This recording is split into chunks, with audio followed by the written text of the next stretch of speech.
आज की दुनिया में अगर जिंदा रहना है तो दुनिया के बटन अपने हाथ में रखने पड़ते हैं, वरना ये दुनिया जिंदा नहीं रहने देगी।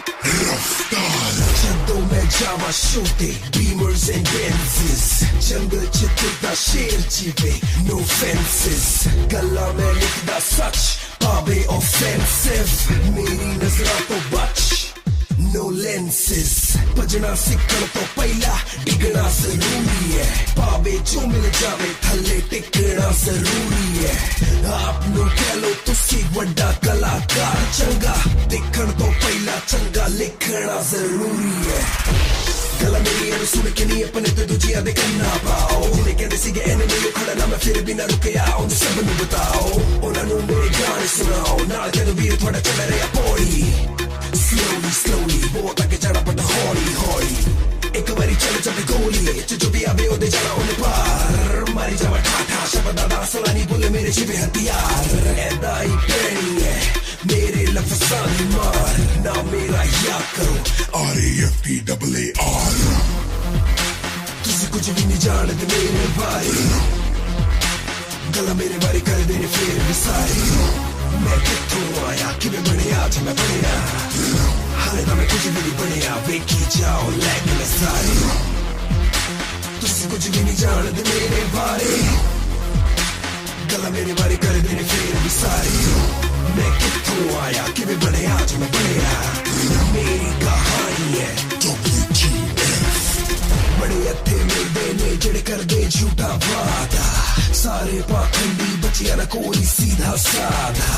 पढ़दा मैं रंदा फेसबुक ते कमेंट्स थे, कलाकार कटने सलाहकार बहुत ज्यादा, सब नू शाबाशी है, थोड़ा प्यार मेरे लिए काफी है, मेरे मुंडे दे सहारे जेड़े उत्ते चढ़ गए उन्हां सब दी सजा मेरी माफी है, ना इंसाफियां वेखी मैं बहुत है, राह विच माड़ी जी रुकावट समझो केड़ी मैनू आई कोई मौत है, हालातां दे अगे कोई भी खड़दा नहीं, किस्मत ओदा साथ नहीं देंदी जेड़ा वापस लड़दा नहीं, लकीरां पावे तुहाडे हत्थां च अमीरां दी, पर ओदा कदे कुछ होना नहीं जेड़ा पूरी मेहनत करदा नहीं, रब दी मेहर बड़ी ओदी रज़ा ते मैं हो जाना पार, मैनू रोक लो पर मैं तां अगे आई जाना हर बार, जिद्दां घायल शेर पौंदा ज़्यादा कहर है, मैं भी आ जख्मी बहुत महंगा मेरा वैर है,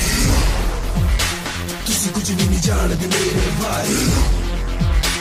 गला मेरे बारे कर देने फिर भी सारे, मैं कित्थों आया किवें बनिया अज मैं बनिया,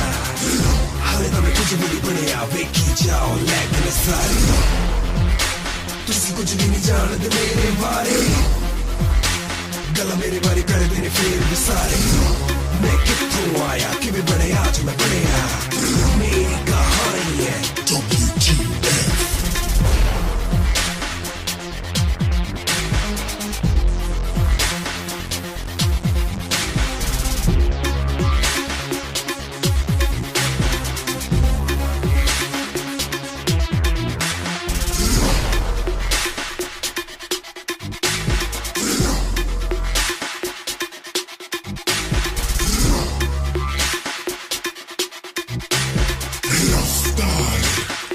WTF।